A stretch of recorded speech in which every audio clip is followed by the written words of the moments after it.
कल आपने श्रवण किया कि देवता लोग जो हैं बहुत ही भयभीत हो रहे हैं कि राम जी भरत जी को कह दिया, यानी कि निर्णय भरत जी ने ये बात कह दिया राम जी ने, तो बड़े भयभीत हुए। भयभीत होकर माता सरस्वती को मनाया कि जाओ भरत के जीवन में बैठ करके वही काम तुम करा दो जो कैकेयी के जीवन में बैठ करके आपने कराया था, अधर्म का काम करवा दो। माता ने कहा नहीं नहीं, मुझसे ये काम नहीं हो सकता। और देवताओं को कहा, देवताओं आपकी लगता है दुर्बुद्धि बहुत ही घेर के बैठी हुई है, भक्त और भगवान के बीच में ऐसा षड्यंत्र करना चाहते हो, मैं तो नहीं कर सकती, जो तुमको करना है तुम करो। सरस्वती माता आकर के उनको ऐसा कहकर और चली गई ब्रह्मलोक को। अब ये देवता लोग बड़े कुटिल स्वभाव से षड्यंत्र रचना शुरू कर दिया, माया जाल रचकर भय भ्रम प्रतीत और उच्चाटन फैला दिया। अब गोस्वामी जी आगे वर्णन क्या करते हैं कि उच्चाटन मतलब होता है, भय मतलब होता है कि आपस में कलह हो जाए, भाई भाई में युद्ध झगड़ा हो जाए। उच्चाटन मतलब होता है एक भाई यहाँ से छोड़ के भाग जाए कहीं और किराए के रूम में। तो देवता लोग जब सोचे कि हमारी काम नहीं बनने वाला है, तब फूट डालो और शासन करो, ऐसा वाला निर्णय ले लिया। परंतु ये भक्त की बात है भाई, जहाँ अत्यंत धर्म और भक्ति विराजमान होती है, जहाँ श्रद्धि और सद्व्यवहार विराजमान होता है, वहाँ पर कोई फूट नहीं डाल सकता। जैसे मान लीजिए अब आप दो भाइयों में बड़ा प्रेम है, निस्वार्थ प्रेम, तो वहाँ पर झगड़ा होने की कोई नौबत ही नहीं, कोई चांस ही नहीं है, कोई बाकी नहीं है। जब आप निस्वार्थ हैं, सेवा कर रहे हैं, भाई भाई में प्रेम है, सासू माँ में बहू में प्रेम है, निस्वार्थ, तो वहाँ पे पड़ोसन कैसे चुगली कर सकती है, फटकार लग जाएगा उसको ना कि भाई तू क्यों निंदा कर रही है, मेरी सासू माँ तो मेरी बहू तो अच्छी ही है, मेरे भाई तो अच्छे ही हैं, तू चुगली क्यों कर रहा है। जहाँ स्वार्थ प्रेम है, निस्वार्थ है, तो वहाँ पर कोई भी फूट नहीं डाल सकता। लेकिन जहाँ स्वार्थ से युक्त प्रेम है, और जब पड़ोसी को पता चला कि ये तो आपस में टुन्न फुन्न में रहते हैं, तब वो आके और पिन मार दिया, पिन मारा, कचरा छाप हुआ, तो भक्त से आग भड़क उठी, हैं, आपस में झगड़ा हो गया। अब वह ताली बजाता है घर में बैठकर, थाली बजाता है घर में बैठकर कि अच्छा लड़ रहे हैं ये लोग। कुछ लोग होते हैं ऐसे ना कि लड़ाने बढ़ाने वाले, लेकिन जहाँ राम और भरत के ऐसा प्रेम है, वहाँ कोई षड्यंत्रकारी फूट नहीं डाल सकता। देवता लोग उच्चाटन कर रहे हैं, परंतु गोस्वामी जी क्या लिखते हैं ये सुनिए। करि कुचाल सोचत सुरराजू, भरत हाथ सब काज अकाजू, गए जनक रघुनाथ समीपा, सनिमाने सब रविकुल दीपा। गोस्वामी जी वर्णन करते हैं देवता सुरराजू यानी देवताओं के राजा इंद्र देवता बड़ा ही कुचाल कर रहे हैं, कुचक कर रच रहे हैं, परंतु भरत हाथ सब काज अकाजू, कहते हैं कि भरत के हाथों में जो काम है वो हमारे लिए अकाम है। जो भरत जी करना चाहते हैं वो काम, वो हमारे लिए अकाम है। मेरा तो पत्ता साफ हो जाएगा, मेरा काम बिगड़ जाएगा, ऐसा जान करके इंद्र जी ने कुचक रचना शुरू कर दिया। इधर क्या हुआ, गए जनक रघुनाथ समीपा, सनिमाने सब रविकुल भूदीपा। जनक जी महाराज भरत जी के साथ में लेकर के रघुनाथ जी के पास पहुँचे और रघुनाथ जी को सन्माने सब रघुकुल दीपा। रघुकुल के दीपक, सूर्यवंश के दीपक जो हैं कौन, राम जी, उनको बहुत सम्मान किया भरत जी और जनक जी ने, और उनसे उनके चरणों में प्रणाम किया, सबका सम्मान किया। या रामचंद्र जी ने सम्मान किया या जनक जी ने सम्मान किया, दोनों बात यहाँ पे है। सन्माने सब रविकुल दीपा, यानी सबको राम जी ने सम्मान किया अथवा राम जी को सबने सम्मान किया।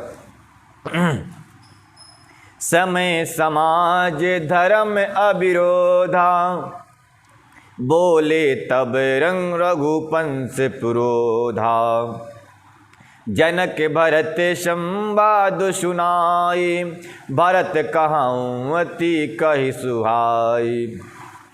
जब वहाँ पर गए, जब जनक जी राम जी के पास पहुँचे, तब रघुकुल के पुरोहित वशिष्ठ जी समय समाज और धर्म के अविरोधी अर्थात अनुकूल वचन बोले। बैठे हुए बड़ा समाज लगा होगा, मान लीजिए आप दृष्टि डालिए, नेत्र बंद करके देखिए, बड़ा समाज लगा हुआ है। राम जी बैठे हुए एकांत में ध्यान कर रहे हैं। पहुँचे यहाँ से जनक जी, भरत जी और रघुकुल के गुरु वशिष्ठ जी पहुँचे। साथ में बड़ी सेनाएं हैं, समाज पहुँच गया। राम जी बैठे हैं, जनक जी बैठे हैं, सब बैठे हैं। भरत जी खड़े हैं, हाथ जोड़े, महाराज। उसी मध्य में सबके सामने गुरु वशिष्ठ जी ने भरत जी के संवाद को उनको सुनाया। पहले तो रघुकुल के वशिष्ठ जी ने कहा सर्व समाज को लेकर धर्म विरोधी, धर्म से अविरोध, धर्म के अनुकूल बात कहा, अर्थात अनुकूल वचन बोले। उन्होंने पहले जनक जी और भरत जी का संवाद सुनाया। किसको? राम जी को। फिर भरत जी कही हुई सुंदर बातें कह सुनाई। तात राम जस आय सुदेहु, सो सब करो मोर मत एहु, सुनि रघुनाथ जोर जुग पानी, बोले सत्य सरल मृदुबानी। राम जी ने भरत जी की कितना सुंदर मर्यादा यहाँ पे बता रहे हैं गुरुदेव। और भगवान गोसाई तुलसी बाबा जी लिखते हैं कि भरत जी के मन में जो संवाद है, जो बात है, वो स्वयं भगवान भरत जी राम से नहीं कह पाते। पता नहीं क्या कारण होगा। ये सम्मान है, ये मर्यादा है कि बड़े भैया से मैं बात कैसे करूं फेस टू फेस। इसलिए स्वयं नहीं कहते, गुरुदेव से कहवाते हैं कि मेरी ऐसी इच्छा है। तो गुरुदेव जाके बता रहे हैं कि ये राम जी देखो, जनक जी से भरत जी ने ऐसी ऐसी बातें कही, जो जो बातें कही मैं तुमसे कह दिया। फिर तात राम जस आय सुदेहु, सो सब करो मोर मतेहु। राम जी जैसे आज्ञा देंगे भरत जी वैसा ही करेंगे, ऐसा मेरा मत है। और गुरुदेव ये बातें राम जी सुना रहे हैं कि सुनि रघुनाथ जोर जुग पानी। राम जी ने इसी बात को सुन करके दोनों हाथ जोड़ करके अपने गुरु जी के सामने खड़े हो गए और सत्य सरल बोले मृदुवानी। सत्य और सरल और प्यारी वाणी से कहा। राम ने क्या कहा होगा इसमें दिखा है कि विद्यमान आपुन मिथिलेशु, मोर कहावे सब भांति पदेशु, राउर राय रजाय सुहोई, राउर सपत सही सिर सोई। राम जी कहते हैं कि महाराज ब्रह्मजानी श्री जनक जी के रहते हुए मोर कहावत भांति भदेशु, मैं क्या कह सकता हूँ, मेरा कहना भद्दा लगेगा। भद्दा मतलब अच्छा नहीं लगेगा, गंदा लगेगा। मैं आदेश नहीं कर सकता। क्यों? राम जी बोल सकते ना कि अरे जाओ भरत जी, काहे की टेंशन ले रहे हो, जाओ तुम, मैं 14 वर्ष में आ जाऊंगा। परंतु धर्म का निर्णय है, किसी के मन को जरा भी ठेस नहीं लगना चाहिए। जल्दीबाजी में लोग बहुत गलत निर्णय ले लेते हैं। देखिए यहाँ पर तो 15 दिन से निर्णय चल रहा है, सुनवाई चल रही है, पर अभी तक फैसला आया नहीं है। राम जी जाएंगे कि भरत जी जाएंगे? तो जल्दीबाजी में किया हुआ फैसला लोग क्रोध में फैसला कर लेते हैं ना, हम ऐसे कर लेंगे। एक व्यक्ति ने कहा है मंदिर में आकर जल्दीबाजी में कि आज के बाद मैं हनुमान जी के मंदिर में नहीं आऊँगा। अब पछताता है बेचारा, जब देखता है कि यहाँ लंगर बट रहा है, यहाँ भक्तों की भीड़ लग रही, तो सोचता है कि हमारी दुर्भाग्य थी, मैंने क्रोध में निर्णय ले लिया, अब क्या करूं। बेचारा आता है वहाँ से, आया ताक के निकल जाता है, पर कसम खाया नहीं आता है, कसम खा लिया नहीं आता है, वहाँ से ताक के निकल जाता है बेचारा। क्या करें?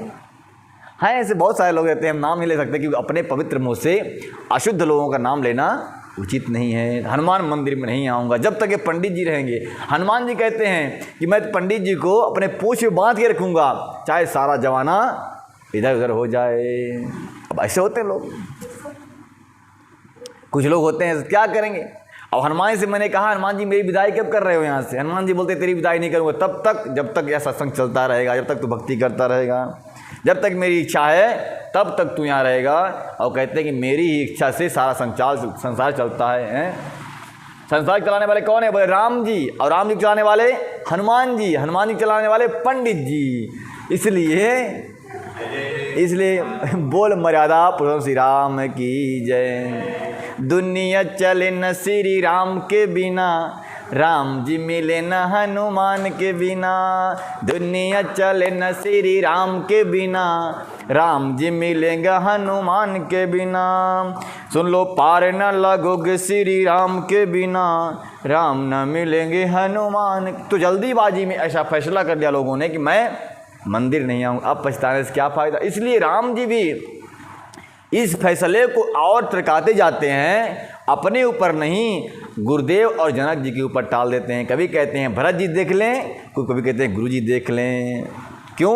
कि यह बड़ा जटिल फैसला है, किसी के मन को ठेस न लगे फैसले में, वही उत्तम फैसला है। निर्णय 15 दिन से नहीं, सुनवाई हो रही है। अब क्या देखो क्या होता है आगे।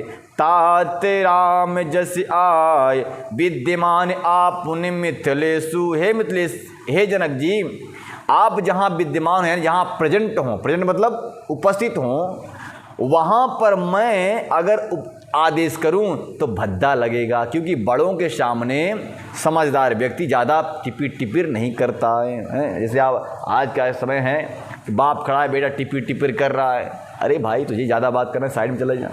पंडित जी बैठे टिपिर टिपिर कर रहा है।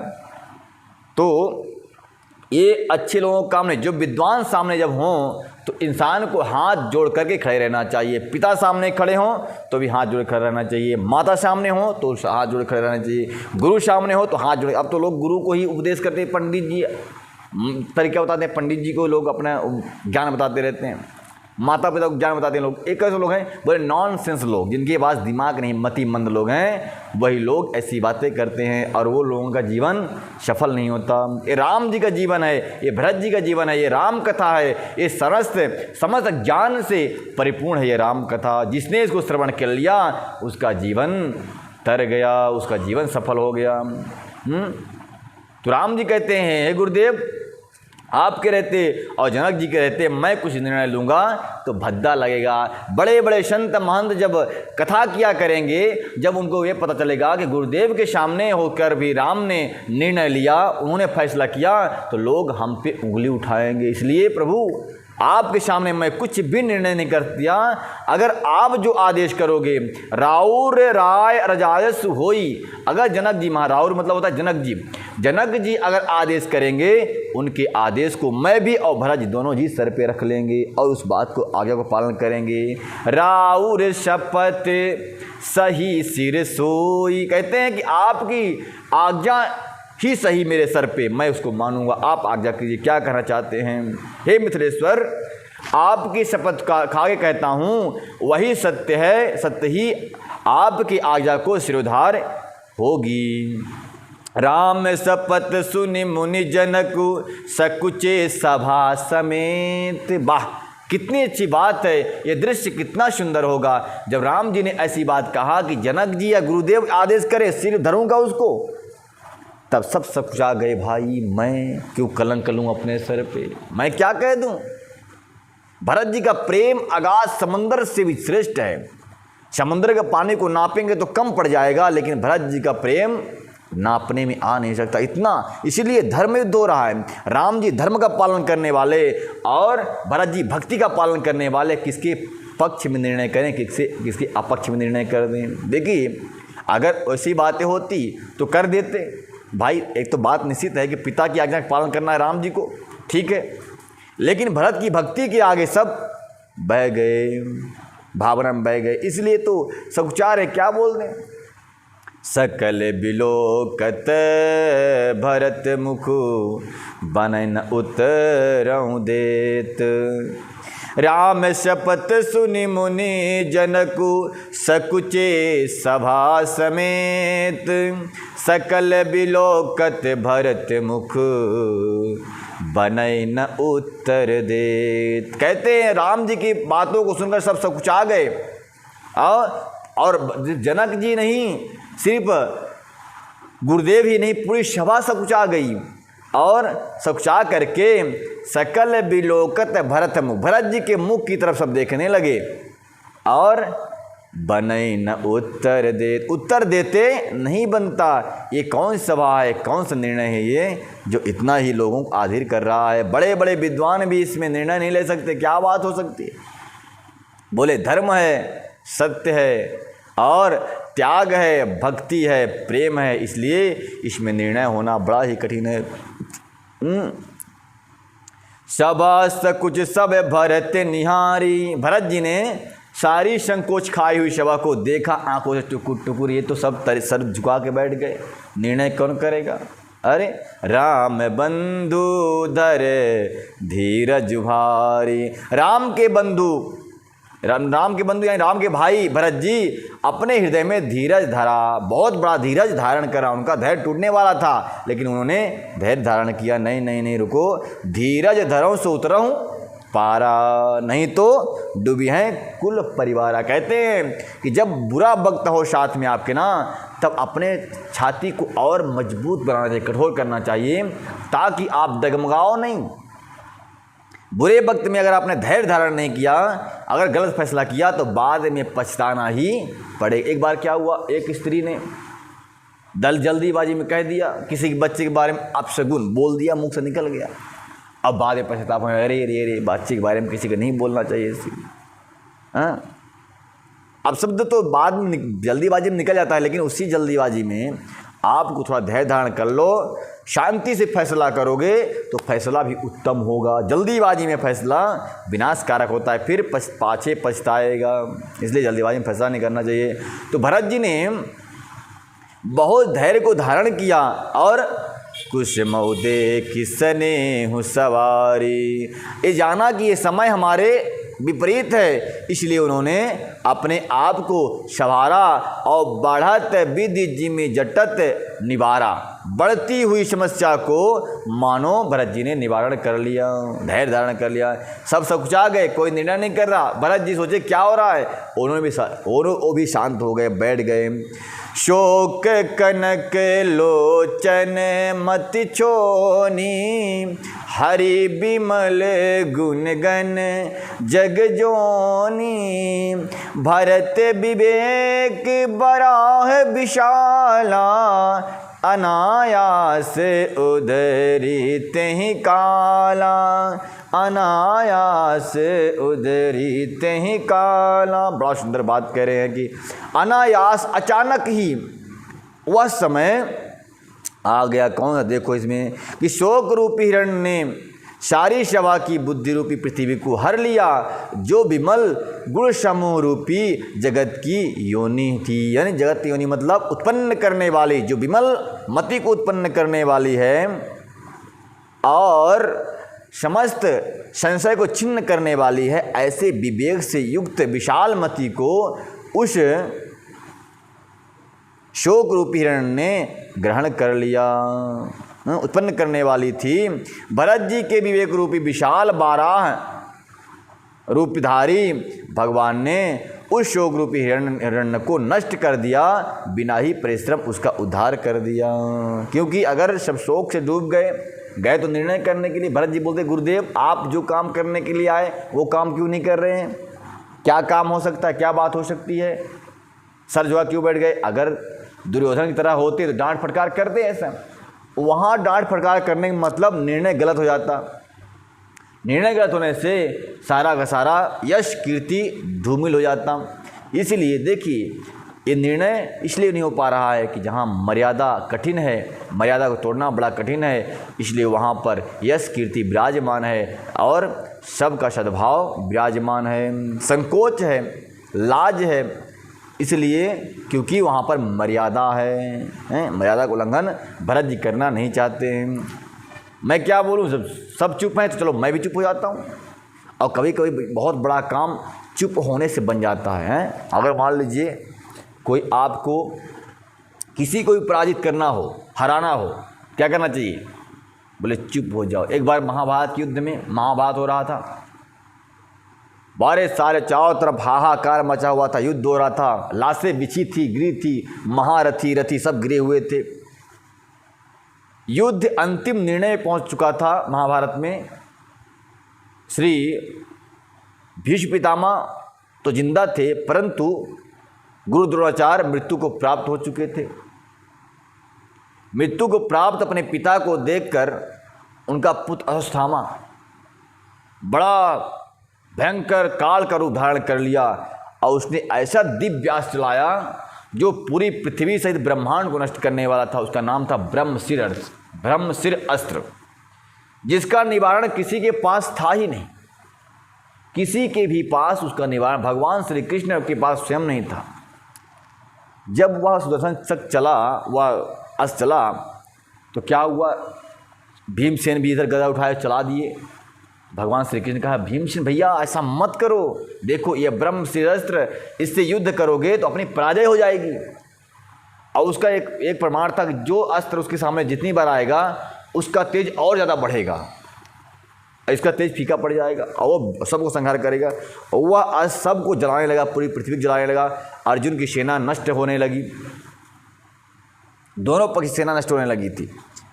तो भगवान कृष्ण ने कहा, अर्जुन ऐसा करो, रथ से नीचे उतर जाओ और इस ब्रह्मास्त्र को प्रणाम करो।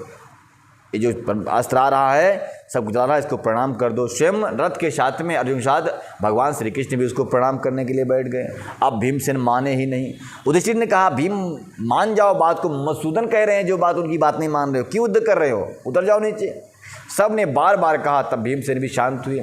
शांत होकर कहा कि हे अस्त्र, हम तुम्हारी शरण में हैं, तुम मेरी रक्षा करो।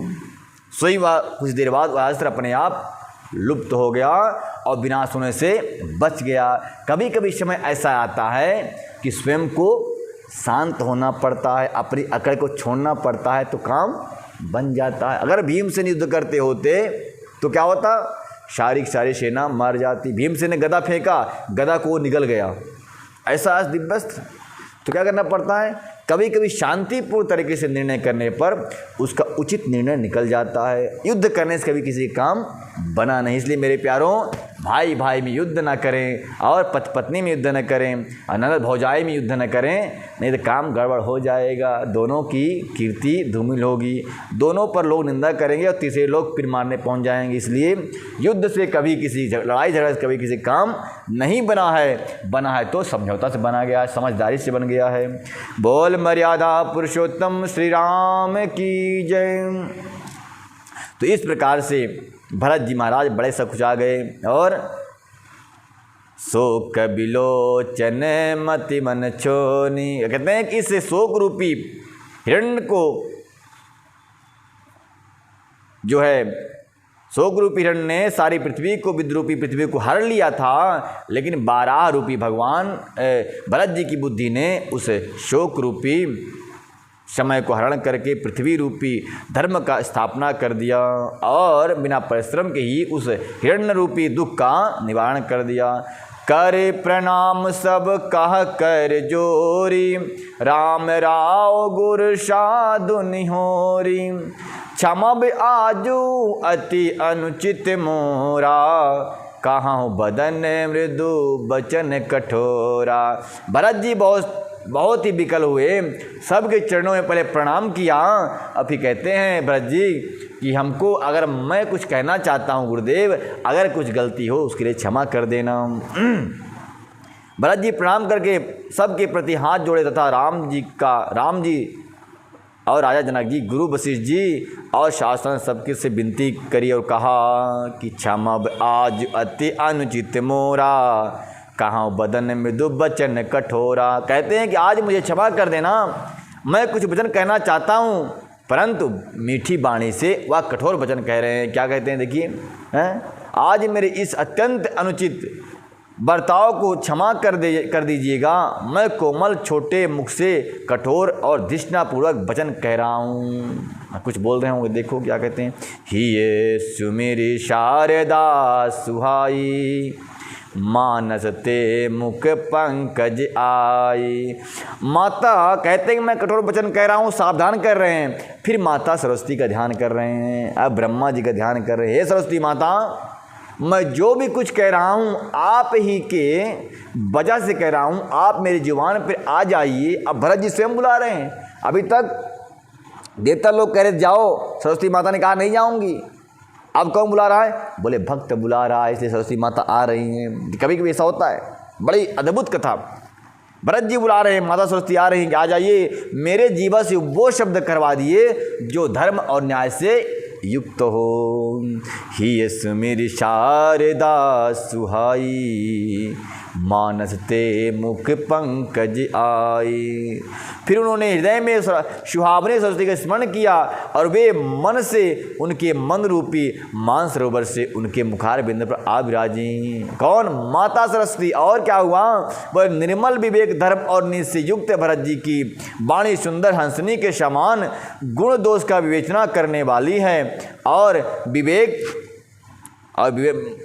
गुण दोष का विवेचना करने वाली है। गोस्वामी जी कहते हैं कि निरखी विवेक बिलोचन ही, शिथिल स्नेह समाजु, करि प्रणाम बोले भरतु, सुमिर सिय रघुराज।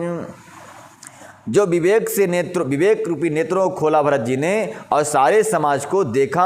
शिथिल स्नेह समाज, सारा का सारा समाज शिथिल पड़ा हुआ है और सबको प्रणाम करके भरत ने करि प्रणाम बोले भरत, प्रणाम करके भरत जी बोलते हैं और सुमिर सिया रघुराज, राजा राम को और माता सीता को हृदय में धारण किया, सुमिरा और बोले, क्या बोले कि प्रभु पितु मात सुहृद गुरु स्वामी, पूज्य परम हित अंतर्यामी, सरल सुबासिहु शील निधानु, सरल सुबासाहिबु शील निधानु, प्रणत पाल सर्वज्ञ सुजानु।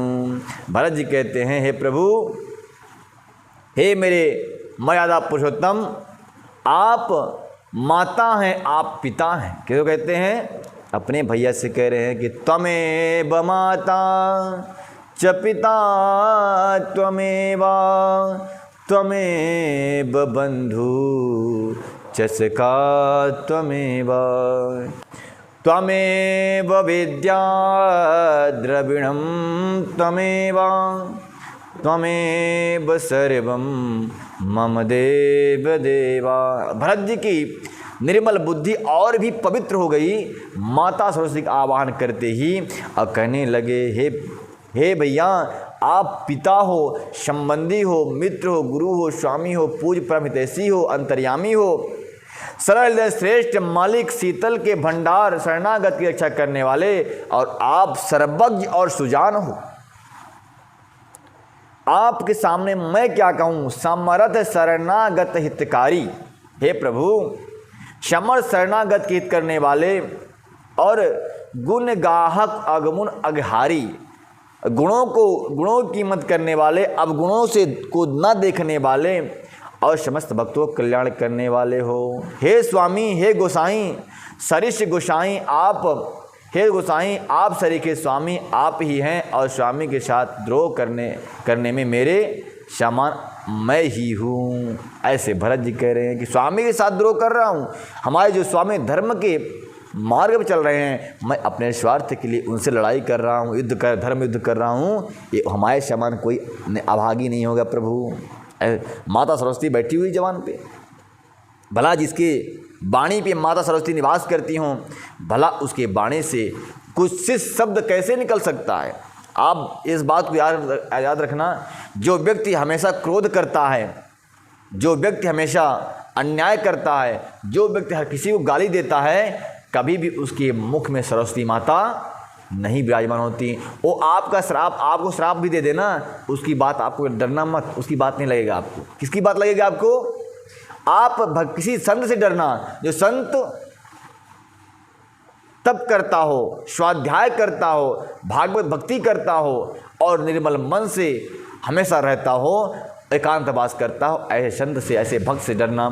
जो चुगली करता हो, जो अन्याय करता हो, जो चोरी करता हो, जिसमें अवगुण के खजाने दिखते हो आप में, वो अगर आपको कुछ कहता है तो उसकी वाणी से भयभीत होने की आवश्यकता नहीं है, क्योंकि उसकी वाणी में सरस्वती माता का वास नहीं होता। सरस्वती माता का वास वहाँ होता है जो भक्ति करता है, श्रद्धा करता है, तप करता है, स्वाध्याय करता है, भागवत भजन करता है और भक्ति करता है, मन श्रद्धा भक्ति करता है, उसकी वाणी में सरस्वती माता का आवाहन होता है, उसकी वाणी में सरस्वती माता का निवास होता है। वो भक्त जो कहता है वही काम होता है। बोल मर्यादा पुरुषोत्तम श्री राम की जय। प्रमाण क्या है इसका? बोले ये भरत जी का चरित्र इस बात को प्रमाणित करता है कि भक्त के जीवन पर जो धर्म की पालन करने वाले हैं उनके जीवन पर सरस्वती माता आके विराजमान हो जाती हैं। भरत जी कहते हैं प्रभु हे गोसाई, आप सरीखे स्वामी आप ही हो, भला आपके सरीखे और कौन हो सकता है। मैं तो दोषी हूँ क्योंकि मैंने आपसे द्रोह किया, आपसे जिद किया कि आप चलो, पर मैं मोह बस हे प्रभु, मैं मोह बस आपके और पिता के वचनों का उल्लंघन कर और समाज बटोर कर यहाँ आया हूँ। जगत में भले बुरे, ऊंचे और नीचे, अमृत और अमर पद, देवताओं का पद, विष और मृत्यु आदि, किसी को भी कहीं ऐसा नहीं देखा सुना जो मन में भी श्री रामचंद्र जी आपकी आज्ञा को मेट दे। मैंने सब प्रकार से वही डिटाई की, परंतु प्रभु ने उस डिटाई को स्नेह और सेवा मान लिया। ऐसा क्यों कह रहा है? भरत जी करेंगे। भरत जी कहते हैं कि जो प्रभु आप चाह लो, इस त्रिभुवन में कोई ऐसा देवता नहीं, कोई शक्ति नहीं जो उसके विपरीत काम कर सके। परंतु देखो, मैं एक ऐसा व्यक्ति जो आपके विचारों को ठुकराता रहा, आपकी इच्छाओं को ठुकरा करके अपनी इच्छा को स्थापित करना चाहा, परंतु देखो प्रभु आपकी कृपा से वो क्या हो पाया कभी। होई है सो जो राम रच राखा। किसी की ताकत नहीं है कि कोई उसको उसके विपरीत काम कर दे। ये परमात्मा का देना है, ये परमात्मा की इच्छा है। ये राम जी की लीलाएं चल रही हैं। जो लोग कहते हैं राम जी वनवास गए, राम जी ने सीता को वनवास दे दिया, ये तो ठाकुर जी की इच्छा है। सब उनके विपरीत कोई काम हो ही नहीं सकता, क्योंकि ब्रह्मांड को बनाने वाले वो हैं। जिस घर में किसी ने जिस घर को बनाया है, उस घर में कई सदस्य रहते हैं, लेकिन उसमें जो मुख्य सदस्य है जिसने घर बनाया है, सबका पालन करते हैं, उसकी इच्छा के अनुसार ही हर काम होते हैं। उसकी कोई काम नहीं हो सकता। संसार में जो भी हो रहा है, बाढ़ आना, तूफान आना, अग्नि लग जाना, भूकंप आना, ये ठाकुर जी की छोटी मोटी लीलाएं हैं। इन लीलाओं को देखकर साधु संत व्यक्त पुरुष क्या करते हैं? हर्षित होते हैं। बाप प्रभु आज आपने मेरे घर को डगमगा दिया, बाप प्रभु आज मुझे डगमगा दिया। कभी कभी भगवान अपने भक्त की परीक्षा लेने के लिए कुछ न कुछ समस्याएं उत्पन्न कर देते हैं, लेकिन वो भक्त उस समस्या में ही प्रभु को याद करता है, प्रभु को देखता है और कहता है बाबा प्रभु ठीक है, अच्छी बात है, ले लो। आज आप मुझसे मज़ा ले रहे हो, ठीक है ले लो। मेरे आंसू गिरते हैं ना, आपको अच्छा लगता है, ठीक है। आपको अच्छा लगे अगर तो मैं ज़िंदगी भर आंसू बहाता रहूँ, आप ऐसा कुछ दे दो। ऐसा एक भक्त ने कहा। कौन भक्त था? कुंती बुआ ने। कुंती बुआ कहती है, कुंती बुआ से भगवान श्री कृष्ण महाभारत के अंत में कहा, हे बुआ अब तो सब कुछ मिल गया आपको। बोले क्या मिला? क्या मिला है? बोले आपको आपका राज्य मिल गया, आपको 5 पांडव मिले हुए हैं पुत्र। मैंने कहा था ना कि मैं होने कुछ नहीं दूंगा इनको, मैं बचाऊंगा। बचा लिया, आप ले लो और राजमहल में मस्त राज भोग करो और मुझे आज्ञा दो, मैं चलूँ। बोले मधुसूदन आप जा रहे हो? बोले हाँ। बोले क्यों? बोले आप काम बन गया, मैं जा रहा हूँ, आपकी इच्छा पूर्ति हो गई।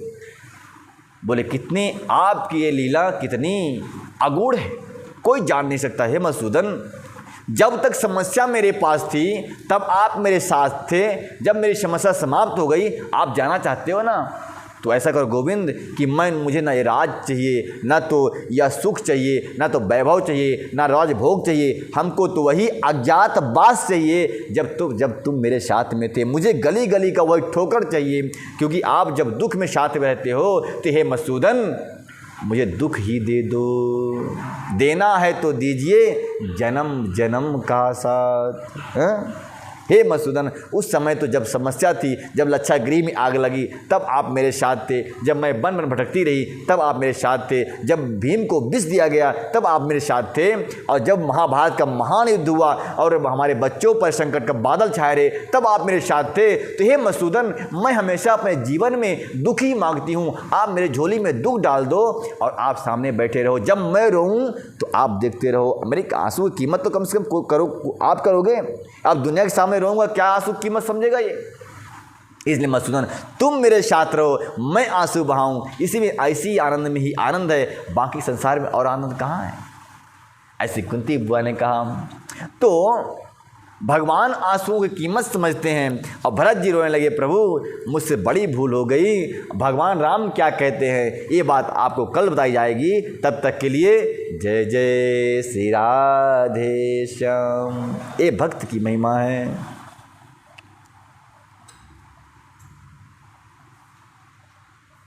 भरत चरित्र अत्यंत पवित्र।